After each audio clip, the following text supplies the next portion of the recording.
Hello students, good morning everyone. How are you? I am absolutely fine here and hope to you same at your home. Students, it's a time of your revision and today in 11th class we will talking about the revision of chapter 4. Chapter 4 that is chemical bonding and molecular structure, Chemical bonding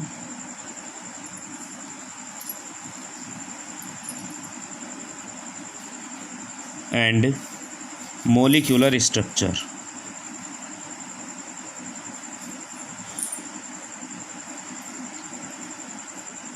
students, इस chapter के बारे में हम बात करेंगे। इसको मैं अच्छे से आपको ऑलरेडी पहले ही बता चुका हूँ इसके बारे में, लेकिन फिर भी क्योंकि एक रिवीजन वाली बात है तो इसमें देखिए मैं आपको एक बात बता दूँ कि रिवीजन के तौर पर मैं आज आपको कुछ इस तरह के क्वेश्चन कराऊँगा जो आपको मोस्टली एग्ज़ाम्स में आपको मिलेंगे।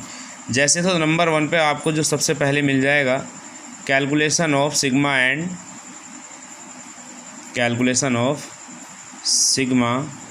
And pi bond. सबसे पहले आपको मिल जाएगा सिग्मा और पाई बॉन्ड कैलकुलेशन के तौर पर कि सिग्मा और पाई बॉन्ड के नंबर आप बताइए कितने सिग्मा और कितने पाई बॉन्ड है। एग्जाम्पल के तौर पर आपको कोई मॉलिक्यूल दे दिया, सपोज दैट आपको C6H6 ही दे दिया, benzene, the most typical structure you can say.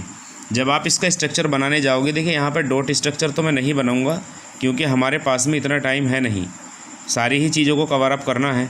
जब आप यहाँ पर इसकी बॉन्डिंग करोगे तो कुछ इस तरह से इसकी बॉन्डिंग करोगे, ठीक है। लेकिन मैं यहाँ फिर भी दिखा देना चाहता हूँ कि हर एक कॉर्नर पर हाइड्रोजन एटम भी है जो कि एक सिंगल कोवेलेंट बॉन्ड से जुड़ा हुआ है कार्बन के साथ में।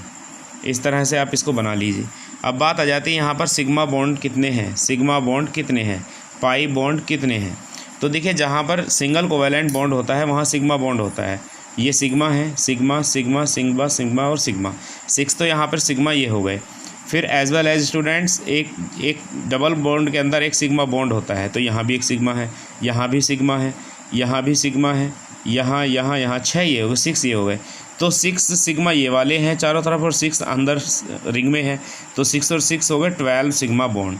अब बात आ जाती है पाई बॉन्ड की। तो pi bond double covalent bond में एक पाई बॉन्ड होता है, तो यहाँ एक डबल बॉन्ड ये रहा, एक डबल बॉन्ड ये रहा और एक डबल बॉन्ड ये रहा। कुल मिलाकर के total 3 double covalent bonds are present and 3 pi bonds are also present here. तो ये हो गए कैलकुलेशन सिग्मा और पाई बॉन्ड। ये मोस्ट टिपिकल स्ट्रक्चर है।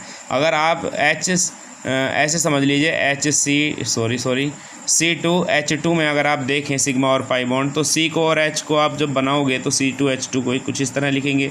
यहाँ सिंगल कोवेलेंट बॉन्ड होगा, यहाँ सिंगल, लेकिन यहाँ पर ट्रिपल कोवेलेंट बॉन्ड होगा। इस पोजीशन में सिग्मा इक्वल टू कितने होंगे, sigma bonds will be 3 because of here sigma and how many pis are there. एक पाई आपका यहाँ पर है, एक पाई आपका यहाँ पर है, टोटल मिलाकर के आपके 2 पाई हो गए।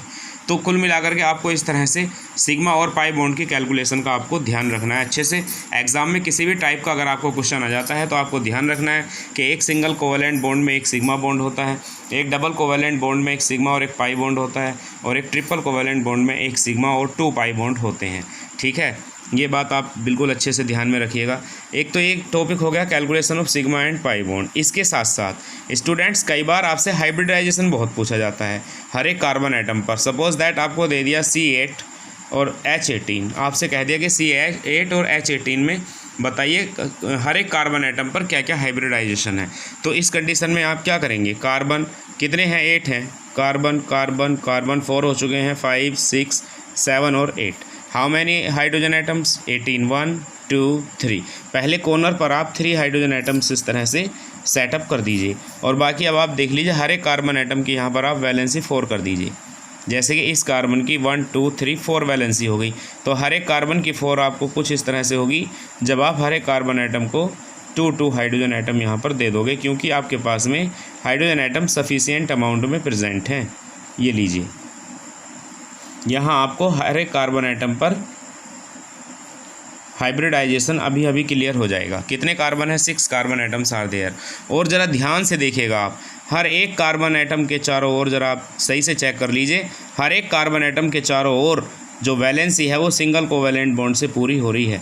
और जब कार्बन एटम दोनों ओर से ही सिंगल कोवैलेंट बॉन्ड से जुड़ता है, इस तरफ से भी और इस तरफ से भी, यहाँ से भी और यहाँ से भी, यहाँ से भी और यहाँ से भी, तो तब इस तरह की बॉन्डिंग पर जो इस तरह का जो रूल होता है, तो हर एक कार्बन एटम पर फिर आपको मिलेगा sp3 hybridisation, sp3 hybridisation, sp3 sp3 sp3 sp3 sp3 और sp3 हाइब्रिडाइजेशन। कहीं पर भी आपको कोई भी इस तरह का अगर क्वेश्चन आपको मिलता है तो हर एक कार्बन एटम पर बहुत अच्छे तरीके से आप हाइब्रिडाइजेशन कैलकुलेट करके बताएंगे। आपके पास में C2H4 मॉलिक्यूल है और इसके अंदर दोनों ही कार्बन एटम पर आपसे एग्जामिनर पूछ सकता है कि बताइए कि हर दोनों ही कार्बन एटम पर किस टाइप का हाइब्रिडाइजेशन प्रेजेंस है। तो इस तरह से आप कार्बन बना लीजिए। कार्बन के 2 एटम है और हाइड्रोजन के 4 एटम है। 1 1 दे दिया, फिर इसके बाद आपने एक 1 1 और दे दिया, तो यहाँ सिंगल सिंगल सिंगल और सिंगल। अब कार्बन की क्योंकि वैलेंसी पूरी करनी है, कार्बन की वैलेंसी अभी पूरी है नहीं, कार्बन की वैलेंसी अभी 1 2 है, तो अगर यहाँ डबल बॉन्ड लग जाए तो वैलेंसी कार्बन की पूरी हो जाए 2 3 4। यहाँ आप देख लीजिए 2 3 4। अब ये कार्बन एटम है, इधर सिंगल है, इधर डबल है। इस तरह की बॉन्डिंग में जो यहाँ हाइब्रिडाइजेशन होगा दैट इज़ sp2 हाइब्रिडाइजेशन। यहाँ भी डबल बॉन्ड और सिंगल बॉन्ड का कॉम्बिनेशन आपको मिल रहा है। This is also a double covalent bond, sorry sp2 hybridization. इस तरह से आपको आ सकता है क्वेश्चन, एज वेल एज इसी के साथ साथ क्वेश्चन और किस किस टाइप से आपको आ सकता है।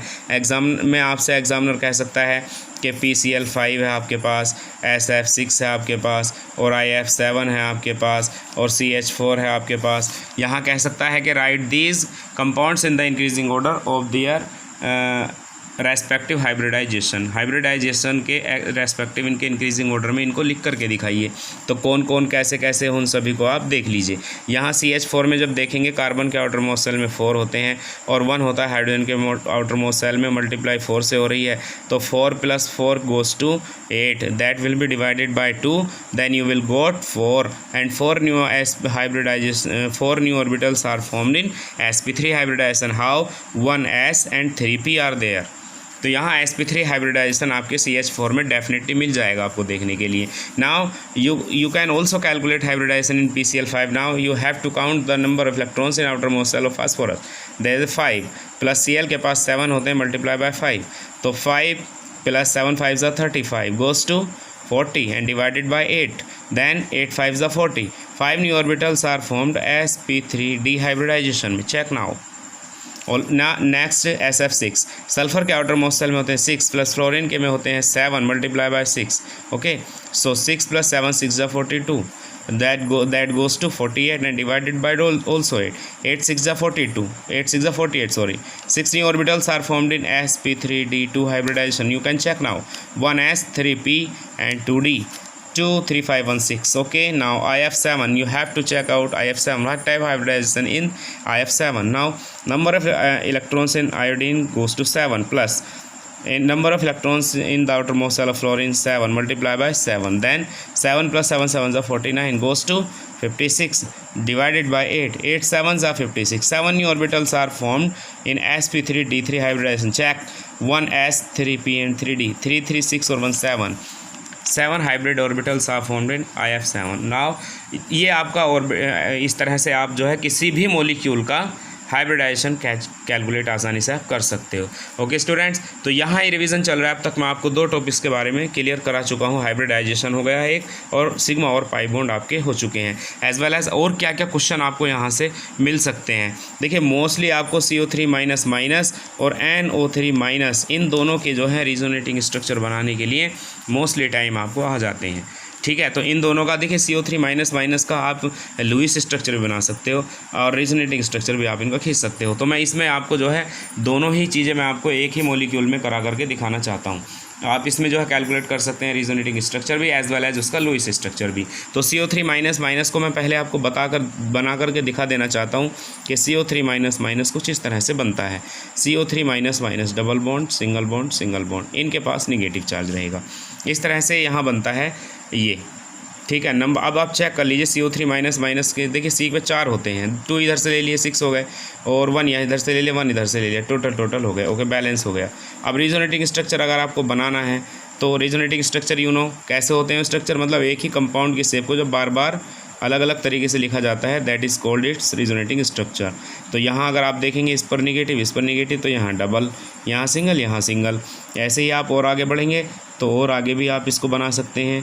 इधर सी है, ऑक्सीजन और ऑक्सीजन है, यहाँ आप डबल बना सकते हैं, सिंगल, यहाँ सिंगल, तो फिर इसके पास निगेटिव। देखिए CO3 हमें बता रहा है कि उसके ऊपर 3 इसके रिजोनेटिंग स्ट्रक्चर बन सकते हैं, एज वेल एज NO3 भी हमें बता रहा है कि इसके पास भी 3 रिजोनेटिंग स्ट्रक्चर बन सकते हैं। ठीक है, ये बात ध्यान रखनी है। अब बात आ जाती है इसके लुईस स्ट्रक्चर की, तो आप कहीं पर भी इसको अच्छे से बना लीजिए, लाइक दिस। आपने पता है डबल बॉन्ड इधर है, सिंगल बॉन्ड, इसके ऊपर एक नेगेटिव चार्ज भी, लेकिन लुईस स्ट्रक्चर में आपको बता दूं कि ऑक्सीजन के पास में इधर 4 इलेक्ट्रॉन्स यहाँ पर बचे होंगे, 2 लोन पेयर ऑफ इलेक्ट्रॉन। और अगर बात करते हैं इधर, तो यहाँ पर इसके पास कम से कम 6 लोन पेयर ऑफ इलेक्ट्रॉन बचे हुए हैं, इसके पास भी 6 लोन पेयर ऑफ इलेक्ट्रॉन बचे हुए हैं। तो ये इसका लुईस स्ट्रक्चर होगा स्टूडेंट्स। लुईस स्ट्रक्चर भी आप किसी का भी इस तरह से बना सकते हैं, means lone pair of electron को आप अलग से करके बिल्कुल दिखा दीजिए, नो प्रॉब्लम एट ऑल। इस तरह से आप इनको बना सकते हैं। देखिए, ये हो गया आपका रिजोनेटिंग स्ट्रक्चर।